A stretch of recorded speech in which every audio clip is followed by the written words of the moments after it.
Assalomu alaykum. Anglayotganinglar Xinjiang Xalq nashriyoti 2003-yili 1-oyda birinchi qatim nashr qilgan tarixiy roman Anjamboy. Avtori Nurro'zi. 23-bob. Qopqon. Anjamboy suv boshidagi harbiy ta'lim-tarbiya kursini tashlab, O'ytog' polik shtabiga qaytib keldi. Bu kunlarda yeza bozorlardagi zo'migar banditlar tog' iniqlabchilarini tugashdi deb o'ylab, yana bak haddidan eshib ketgan edi. Ular tog' iniqlabchilarining urug' tuqqanlarini tutgan joyidala daraxtlarga asatdi. Kaltaklab urib qiynaytdi. Putqo'llarini urib sundirib etdi. Quloqlarini kesib ko'zlariga pichoq tiqib etdi. Mal mulklarini bulab uy makonlarini ko'ydiratdi. Ular mana mushundaq g'aljirlik bilan o'ch ilib nurg'un odamlarni kardan chiqarib, mangulik meyib majruhlarga aylantirib qo'ygan edi. Hatto ba'zilarini o'zlariga umrlik qul qilib oldi. Anjamboy taraf-taraflardan orqa kelayotgan bundaq echinishlik shum xabarlarni anglaverib, zodala chidab turolmadi. Oxir ochiqida bo'lolmay odamlarni agashtirib yurib, kechalari yurtlarni arladi. Qilmishi chekidan oshgan zumigar banditlarni kelishtirib adablab ujuqtirdi. Oltin kumushlarni tartib olib, shtabga topshirib berdi. Ba'zi boy baglarga nasihat qildi. Tova qilganlariga kengchilik qildi. Shuning bilan atrofdagi yizilarda bir mezgil jimjitlik hukm surdi. Bir qism zumigar banditlar yavaşlashib, jimmida yetib olishdi. Yana ba'zilari qo'rqinchda kechalari uylarida yotolmay, quyruqini xada qilib qechib ketishdi. Odamlarni qiyin qistoqqa elib o'ch elish tugidi. Alvang yasoqlarmu xilibek azlab qoldi. Lekin bu faqat vaqtlik tinchlik edi. Ularning yo'lanchuki gomindangchilarni yo'qotmoqcha xalq tal-to'kis ozodlikqa erishish mumkin emas edi. Buning uchun inqilobchilarga qurol-yarog', o'q-dorilar lozim edi. Bu narsalar bo'lmasa, gomindangchilarni yo'qotqili bo'lmaydi. Hatto o'zlarini saqlab qololmaydi. Bo'libmi, o'q-dorilarning kamligi shu topda ularni toza qiynamoqda edi. Qasim Tash ularga nurg'unlagan qurol-yarog'larni berdi. Uning ustiga ular gomindangchilar ichidagi ba'zi odamlardan xufiyona holda xili ko'p qurol-yarog'larni qimmat bahoda oltin kumushlarga setib oldi. Yana texi yurtlariga majburiy holda qaytarilgan ba'zi inqilobchilarning yo'shirib qo'ygan qurol-yarog'larini yig'ib oldi. Gomindang askarlaridanmi xili ko'p qurol-yarog'larni g'animat ilib oldi. Shuning bilan ularning qurol-yarog'lari to'liqlanib qoldi. Lekin o'q-dorilarning kamligi ularning beshini toza qaturdi. Qurol-yarog'lar har qancha ko'p bo'lsa-mu, lekin o'q-dorisi bo'lmasa, uning hech qanday roli bo'lmaydi-da. Anjamboy ilojsizlikdan odamlarini qilich, ov miltiqi bilan qurollantirib, mashq qilishni kuchaytirdi. Quymichilar ov miltiqlari uchun qo'g'ishin o'qlarini qo'yishga boshladi. Kun amdila qizirib chiqishga boshlagan edi. Osmon sup-suzuk, bulut didori ko'rinmaydi. Kuz kunlarining g'urg'ur sovuq shamili tanni sal shurkundirib turadi. Dal shu chaqda Opal bozorining kunchiqish tarafidagi bir tar ko'chidan 100 ko'z engaklarni qo'yuq charsaqal bosgan, o'ruq, egiz bo'yliq, ko'ni tumoqni ko'zigacha cho'kirib kiyib olgan, yanjisini o'shnisiga artib olgan, ko'ni ala janda chapanliq, asa taynib olgan bir divona atrofga ko'zining quyruqida sinchilab qaragan holda bozorga kirib keldi. U shu holda putlarini aran so'rab injiqlab mingib Qadir Axun oshpazning do'kkinining oldiga kelib to'xtadi-da, ikki qo'lini duoga ko'tardi. Haq illalloh, Xudo davlatlarni ustun qilg'ay, bola chaqalarni aman qilg'ay, balo qazodan saqlag'ay. Sadaqa baloni yeydi, tövbe gunohni, atag'anlarni sadaqa qilg'aylar. Amin. Qadir Axun o'ttira qacha langmanni ko'tarib chiqib divaniga berdi. Yinib kirib ketib uningga tikilib qarab qo'ydi. Lekin uni taniyolmadi. Divani qilinlik qilib yana so'rab saldi. Ustam, mantiqi pishmidimi? Qadir Axunga bu divanining ovozi xili tunishdek bilindi. Lekin bu ovozni qachon qayerda anglaganligini damonliqqa esleyolmay orqasiga burilib hayron bo'lgan holda bu divaniga yana tikilib qaradi. U aldiraytdi. Shunga mantining pishishiga xili hayli bor, dedi-da, o'zining bu qadinas og'inisini taniyolmay aldiribla oshxonasiga kirib ketdi. To'la keladigan divanlarning birarining ovozi qulqimga singib qolgan o'xshaydi deb o'ylab, u divani bilan kari bo'lmadi. Demismi, shu kunlarda bu sexiy yurtda divana qalandarlar adab ketgan edi. Eliqi divana to'piliq yerda tamga yo'linib o'ltirib qoldi. Shu arada 4 askar kelib Qodir Oxunning dukkanidan liq-muliq manta besilgan 2 tavaqni ko'tirishib ilib ketdi. Bir hazadan keyin u askarlar yana keldi. "Ustam, qolgan mantalarmi tayyor bo'lgandi? Aldirab qoldik. Sal ta'xir qilsizlar, hozirlab pishidi. Xam manta qo'rsaqni og'ritib qo'ydi. Voy, eliqi mantalar yetmadimi? Har bir tavanga 100 dan sanab salgan edim. Baldurg'u 2 tavang manta yetib ishmo qolatdi. Mana endi 10 tavang mantami aran 2 dan yetadigan o'xshaydi. Boshqa dukkanlardanmi uqishib qo'ydik." Divana asta o'rnidan turdi. Tilamchilik qilib yurib bozorning sirtiga chiqdi. Divana siyaqida yasnab olgan bu kishi O'ytaq polkining maslahatchisi Xo'ja Abdurahmon edi.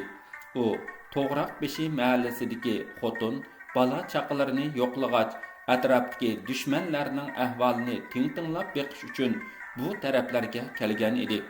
U Opaldan ayrilib 3-kuni oqshimi O'ytaq polk shtabiga qaytib keldi-da, ko'rgan, anglagan ahvollarni boshliqlarga doklad qildi. Taşmiliq bozorga kira olmadim. Bozorni dushmanlar qattiq ching saqlab tutdi. Bozorning atroflarini askarlar bilan Ahmad Bagning cho'moqchilari kech-kunduz xuddi itning qurtlaridek qimildishib yurib, charlab yurishdi ekan. O'tgan kechganlarning kiyimlarini soldirib tekshirdi ekan. Tonimaydigan yoki boshqa joylardan kelib qolgan odamlarni tutib qamaydi ekan. Men amalsiz orqamga yandim. Yurtga berib uyda bir oqshom bo'ldim. Yerim kechida yo'lga chiqib, ertasi kun chiqish bilan tang Opal bozoriga yetib keldim.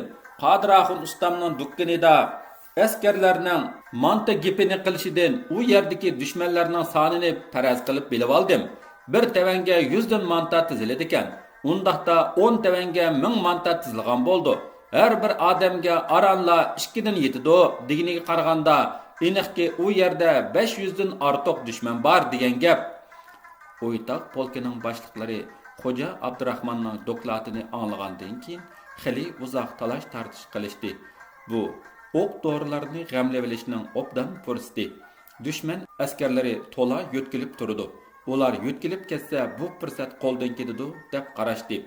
U uni deb, bu buni deb eng oxirida azroq bo'lsa-mu o'q dori g'amlab olish maqsadida Opaldagi dushman askarlariga hujum qilish qaroriga kelishdi-da, darhol tayyorlik qilishga kirishib ketishdi.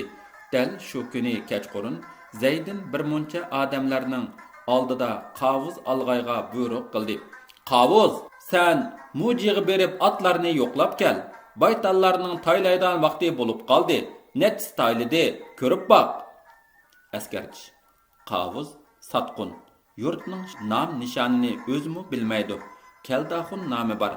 Ma'sumchon uni tutib olib so'roq qilganda, u o'z qilmishlarini ko'rgan, bilgan ahvollarni o'z og'zi bilan iqror qilgan, keyin qechib ketib tepilmagan. Muji O'ytog'ning kun petish tarafiga to'g'ri kelatdi.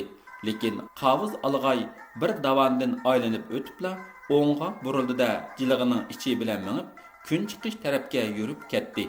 Ertasi oqshimi qorong'u tushganda Chashtaq gazarmasidagi razvedkachi Egambardi G'ippidala Jamoliddinning qishiga kirib keldi. Askarchi Egambardi inqilobning xoini. U mushu sababdan 1952-yili 20 yillik muddatli qamoq jazosiga hukm qilingan. Ular bir hazagacha xufiyona holda mungdashdi. Egambardi Tashmiliqning Qaraduva mahallasidagi Emin Marganning o'g'li edi. Chashtaq gazarmasidagi Gomindan askarlarning at baqqusi bo'lib yurayotgan bu odam tuttar ravatlarni voyaga yetkazib chilib, askarlarni o'ziga jalb qilib olgan edi. Buningdan 4 oy ilgari Zaydin uni Jamoliddinga tunishtirdi. sezgür, ağzı çın, dili yumşaq, chiqishqoq, oyog'i chaqqan, razvodkichi bo'lishqa bop keladi, deb toza maqtadi. Bundaq maqtashlarni anglab Jamoliddinning yuragi erib ketdi-da, shu hamon bu sinalmagan odamni razvodkichi qilib tayinladi. Bu ishni faqat Jamoliddin bilan u ikkisi bilishatdi. Hatto Anjamboymi bilmaydi. Jamoliddin Egambardi bilan xufiyona mungdashgan kuni oqshimila nihoyatda xushal holda Anjamboy bilan ko'rishdi. Planimiz o'zgarib qoldi. Qaysi planni deysiz? Opaldagi dushmanlarga hujum qildigan heliqi planni deyman. Baya ko'ngildagidek obdan bir xabarga erishdim. Haqiqatan oson erishkili bo'lmaydigan qaltis yaxshi xabar ekan. Toshminiq Chashtog'dagi Go'mindan askarlari Yingsar tarafga ketibdi. Gazarmada faqat 30 nechidekla askar qapti.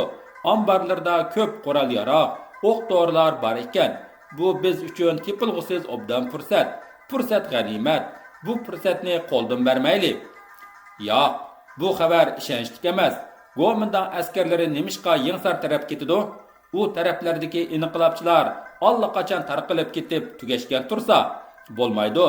Bu xabarning rost yolg'onligini yana bir qatim tekshirib bo'lib, ondan keyin bir nim deyli, aldanib qolmayli. Rost yolg'onligini tekshirayli demsiz, bu nim deganingiz? Ishonmayaptamsiz? Ey og'ina, nim bo'ldingiz? Biz yana bir qatim tekshiramiz deb erkiki bilan tishisini ayirib bo'lguncha fursat qo'ldan ketmamdi. Uning ustiga navoda dushmanlar bizning harakatimizni sizib qolsa-ku, u chaqda biz ularning qiltiqiga dastlab salmamdiq. Siz bu xabarni qanday uqib qoldingiz? O'zimizning razvodkisi Egambardi yetkizdi. Ha rost, sizga deb qo'yishni unutib qoptiman. Siz tiqi uning o'zimizning razvodkisi ekanligini uqmaysiz. Men uni razvodkichi qilib tayinlaganda siz kursda ta'lim olyaptingiz. Shunga siz bilan maslahatlashilmagan edim. Mayli u kim bo'lsa bo'lsin, buning kari chog'liq. Ammo men bu xabarning rostligiga ishonmayman. Gumon qilaman, sagak bo'layli. Jamoliddin terikdi. Gumonxo'rlik keslingizni tashlang. Bu xabarning rostligiga %100 ishining, do'stligimizning 100 xotirasi uchun biror qatim bo'lsa mening gapimni anglab qo'ying. Bu buyruqmi? Shundoq.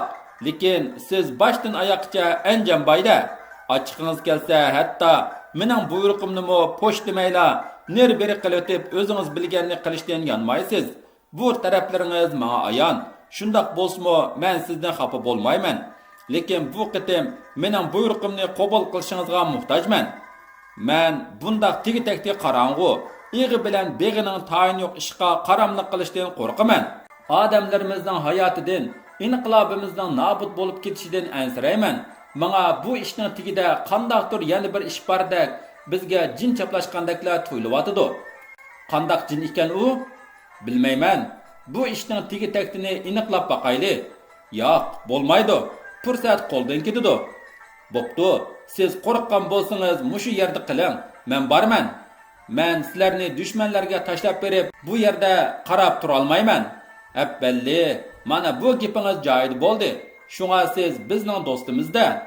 Jamoliddin shu kuni yarim kechadan o'tganda qismdagi hamma komandirlarni shtabga yig'di. Men hozir yangi buyruqni jakarlayman, dedi u ko'zlarini chekchaytgan holda hamma odamga bir qur sapsilib chiqqandan keyin unlik ovozda. Diqqat qilib anglanglar. Buyruq bugun kech kirguncha qismdagi barliq jangchilarning Toshmiliq, Chashtog'lardagi dushmanlarni yo'qotish tayyorliklari bitirib bo'linsin. Qarang'i tushgan hamon qism 3 bo'lakka bo'linib yo'lga chiqib, erta tong suzilishdan burun har qaysi bo'laklar o'zlariga belgilangan o'rinlarga yetib borsin. Birinchi bo'lakka Anjamboy qo'mondonlik qilib, Toshmiliq, Chashtog'lardagi Qashqar shahri tarafga qochadigan ham Qashqar shahri atrofidan bu tarafdagi dushmanlarga yordam berishga boradigan dushmanlarning oldini to'sib yo'qotsin. Ikkinchi bo'lakka Zaydinbek qo'mondonlik qilsin.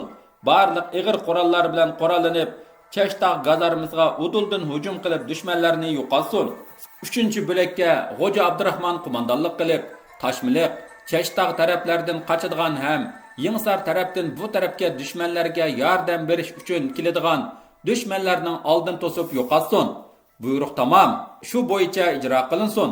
Talash tartib qilishga, keyingi surishga yo'l qo'yilmaydi. Xiloflik qilg'uvchilar etib tashlansin. Yığın tügedi. Bundaq keskin buyruqni anlap hammasi jimmida bo'lishib, ig'ir tinishqan holda tarqalib ketishdi. Lekin Anjambayning joyida qimir qilmay o'ziga tikilib qarab turganligini ko'rib, Jamoliddin saprayi o'rildi. Sizning yana deydigan boshqa gap so'zlaringiz bor o'xshamamdi? Xo'sh, qinidan. Yangi gap bo'lsa tartinmay davring, lekin ko'ni xamanni yana so'ramang. Zaydinni unda qalqiliq muhim o'ringa qo'yish xato bo'ldi. Ansirmang, men uning bilan birga bo'laman. Har qanday egiz-pas ishlarning yuz berishiga yo'l qo'ymayman. Xotirjam bo'ling. Yana bir ishni samingizga silib qo'yishni zarur topdim. Ko'ngil bo'lib qo'ying. Abla mollaning o'lib ketishida cho'qim Zaydinning qo'li bor. Jamoliddin hayron bo'lib ko'zlari chekchiyibla ketdi. Kishilarga tuhmat qilmang. Dalil isbotingizni ko'rsating. Abla molla uning ba'zi gap so'z harakatlarini sizga doklad qilibdi. Siz tuz ko'ngillik bilan Zaydinga nasihat qilibsiz. Shuning bilan u Abla mollaning piyiga tushibdi. Keyin Abla molla ochliqqa manganda sizib qilib uni Ahmad Bekka chiqib qo'yibdi. Uning Ahmad Bek bilan dili bir bo'lmasa, nimishqa shuncha osonla uningga chiqib qo'ya oladi? Bu gapingiz dalil paket bo'la olmaydi. Bu faqat sizning gumoningiz. Shundoq bo'lsa-mu, bu qitimqi jangda uni yana bir qitim sinab boqayli. Jang tugagandan keyin bu to'g'riliq ikkimiz birlikda tekshirish ilib borayli. Hozir fursat yo'q. Ah, Xudo, u munofiq oxir bizning beshimizni yeydigan bo'ldi. Jamoliddin g'azab bilan Anjambayni silkishlabdi. Jo'ylimang, yana desa, yana shu gap. O'zingizning gapini yo'rg'iltib berdikansiz. Undaq bo'lmag'ur xiyollarni qilmang. Sizning hozir vazifangiz mening buyruqimni ijro qilish. Uqdingizmi? Qoldi gaplarni keyin bir nim deyshayli. Bu ikkisining eng oxirgi qitimqi takallishi bo'lib qoladiganligini Jamoliddin xiyoliga keltirmagan edi. Shu kuni ataganda Qavuz Alg'ay paytimizining tigidan qalin qatlangan bir parcha xatni chiqarib Zaydinga berdi. Zaydin boshqalarning ko'rib qolishidan qo'rqib xatni darhol qo'yniga silibla atxonaga kirdi. Qavuz Alg'ayni eshikda kuzatchilikka qo'yib xatni o'qishga boshladi. Assalomu alaykum Zaydin begim. Janoblari bir necha qatim xat aloqa odam avatib o'zlarining tog'dan yinib tushish to'g'risida pok ko'ngillaridagi arzu istaklarini izhor qilib, menga yo'llagan samimiy salomlardan vaqiflandim. Sizlarning mushu dana yurak so'zlari, samimiyatlardan o'zlarining ilmu firqimizga, hukumatimizga sodiq sadoqatman, vafodor, oliyjanob odam ekanliklari ayon bo'lib turibdi. Himmatlariga, irodalariga barakalloh. Xudoyim murad maqsadlarga yetkazgay. Begim, aslida bizning tilimiz, dilimiz, diniy e'tiqodimiz, maqsad muddalarimiz, yatadigan tuproqimiz birdir. Qinimizni u tog' o'g'irlarining qini bilan 1000 yil birga qaynatsimi hargiz qetilmaydi.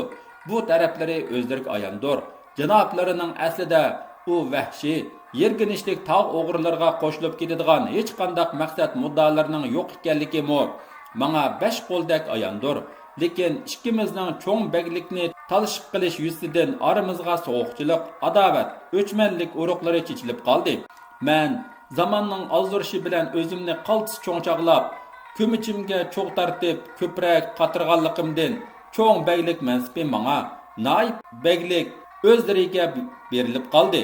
Shu vajidan sili izib, menga qiydigan hisobda tog' o'g'irlarga qo'shilib qoldilar. Buning uchun ko'p afsuslanaman. Janoblarga o'zirxohlik bildiraman. Mendan namaqul. U xafalıqlarni ko'ngillardan ko'tarib o'tgaylar.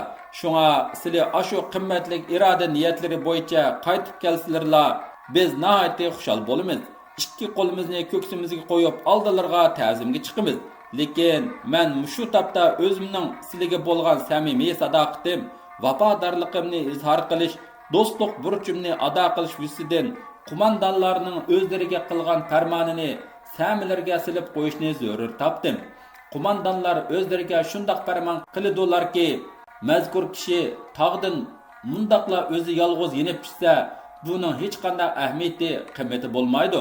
Shuning uchun tog' o'g'irlarini pak-pakiz yo'qotish, Anjambayni tirik yoki o'likini bo'lsa-mu qo'lga tushirishning hamma hozirliklarini hozirlasin. Vaqti soati kelganda ichidan ham teshidan tanglab qo'l silib ujuqtirilsin. Bu jarayonda ko'proq to'hfa qo'shish uchun mazkurga ogohlantirish farmoni tushirilsin. Bigim, farmon biz uchun barhaqdir. Hargiz bosh tortmag'ayla. Shunga hozircha Anjanbayning tishiga tegib qo'yishdan saqlang'ayla. Buning g'arzini bilib, bizga vaqti qarorida ma'lum qilib turg'ayla. Bexastalik qilib chandurib qo'yishdan nazar ayligayla.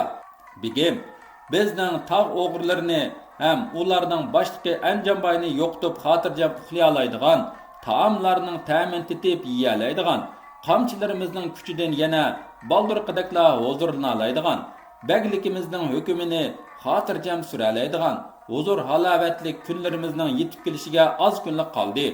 Biz mushu basaramjon kunlarda tog' o'g'irlarining urug' avlodi jamoatlarini tugatmoqchimiz. Shu qatorda sizning oiligimi tang tegish qilinmasa, tog' o'g'irlarda sizlarni hukumatning odam ekan degan gumon paydo bo'lishi muqarrardir. Biz sizning oilani saqlab qilish ham sizlarga bo'ladigan gumondan xoli bo'lish yuzidan ularni xufiyan holda yutkab ishonchli joyga joylashtirdik. Bizdan qo'rqib qochib ketdi degan gapni tarqatdik. Ta'alluqotlarni obdan saqlab qo'ydik. Xotirjam bo'lg'ayla. Men Qur'on tutib shunday qasam qilamanki, endi biz ikkimizning o'rtasida adovat, o'chmanlik, uruqlari qayta chechilmaydi. Biz yana baldirqidakla akufkidak inoq o'timiz. Buningga imonim komildir. Bigim, yurtimizning bagdiki yanala o'zlariga taqozolik bilan saqlab turyotidi. Yurtimiz, hukumatimiz o'zlarining iltifotiga muhtojdir. Qabul qilg'ayla. Hukumat yana o'zlariga uningdan cho'ngroq amallarni inom qilib berishga hozir ekanligini bildirib, nurg'un qitim va'dalarni berdi. Lekin bu o'zlarining bu qitimqi tog' o'g'irlarini ham ularning boshlig'i Anjanbayni yo'qotishda yaratgan tuhfalarning oz ko'pligi, cho'ng kichikligiga qarab belgilandi ekan. Asda tutishlarini umid qilaman. Bu bek muhimdir. Begim, yaqinda qo'mondonlar Anjanbayni tirik tutgan yoki yo'qotganlarga cho'ng baylik mansibi berilib, 100 zar oltin inom qilinsin deb yana bir qitim farmon tushirgan edi. Biz shu farmonga binoan tavallikimizdagi 8 kichik baglikdan 120 sar oltinni yig'ib taqlab qo'ydik. Bu mansab bilan oltinlarmi o'zlarining qabul qilishlariga taqozodir. Yana bir gap, o'tgan qitim sili hiliqi nasval chekadigan abla degan o'g'irni bizga dal vaqtida xabar qilgankanlar. Bir odamni ziyon tortsaqmi, har holda uni osonla tutib oldik. U tuzkor bizga bosh egib xizmatimizda bo'lishga unmaganlikdan sazoyi qilinib beshini yeb tugashdi. Himmatlarga tashakkur. Yana ashundoq bizning ahvolimizni tinglaydigan o'g'irlarga bakmo sagak bo'lg'ayla. Sezgan hamon bizga ma'lum qilg'ayla. Yana shuningdan vaqt bo'lg'aydiki, oldingi kuni o'zlari yetkazgan ma'lumotga binoan hamma o'q dorilarni taqqilib qo'ydik. Ilib ketish vaqtini bizga oldin vaqtlantirib qo'yg'ayla. Fursat g'animatdir. Hurmat bilan Ahmad Beg. Askarchi. Bu xat qo'lga mundoq tushgan. Anjanbayning fojialik holda qazo qilishi qalduq tog' inqilobchilarini qattiq cho'chitdi. İçini turdi. G'azab, nafrat o'tlarida yuraklari kuyib o'rtinidi. U qazo qilg'ili 10 kun bo'lgan kuni kechasi uning qisosini olish uchun Ma'sum cho'ng bilan Shig'ay ikkisi 10 odamni boshlab berib Zaydin Begning uyiga tuyuqsizlab bostirib kirdi. Afsuski, Zaydin Beg ularning shapsini sizib qolganligi uchun alman-talman qochib ketib tutilmay qoldi. Shu chaqda 3 olg'uvchilarning orasidagi bir odamning ko'zi qo'ziqqa iliqliq turgan Zaydin Begning yingsacha keng kiziklik qora ko'rpa tumiqiga tushib qoldi-da, darhol ilibla beshiga kiyib oladi. Saharda Gaz daryosidan kechib o'tayotganda ot tuyuqsizla toshqa putish mudirib ketib, ustidagi odam bilan qo'shilibla suvga yiqilib tushdi. U odamning beshidagi hiliqi tumoqmi silkinib ketib suvga tushib ketdi. U odam tumoqni suzilib oftobda quritish uchun ichini teshiga o'rayotganda tumoq kizikining qetidan Ahmad Begning Zaydin Begga avatgan xati chiqib qoldi. U odam xat taniyolmaganlikdan bu xatni Xo'ja Abdurahmonga topshirib berdi. Peshqadam ziyoli Xo'ja Abdurahmon patlangan sarg'uch saman qog'ozga yozilgan bu uzun xatni o'qib ko'rib saqlab qo'yish uchun kichik bir sapal ko'zining ichiga silib, tomning uliga ko'mib qo'ydi. Zaydin xatni o'qib bo'lib, gazarmadan chiqib uduldagi bir uyga kirdi. Alloh azal 2 osh pishimi vaqt sarf qilib, Ahmad Bekka javob xat yozdi. 2 odamni tayinlab, bu xatni Ahmad Bekka mangdirib etdi. Ondan o'z tarafiga tortib bo'lgan ishonchlik odamlariga ayrim holda vazifa topshirdi. Ularning ata bo'ladigan urushda o'zlari yinida turishga belgilangan Anjambayning odamlariga ogoh bo'lishini, navoda ular uning buyrug'iga qarshilik qilsa, shu hamon ujuqtirib o'tishni topiladi. Qarong'u tushdi. Har qaysi bo'laklar Jamoliddinning buyrug'i bo'yicha o'z nishonlariga qarab yurib ketishdi. 23-bob tugadi.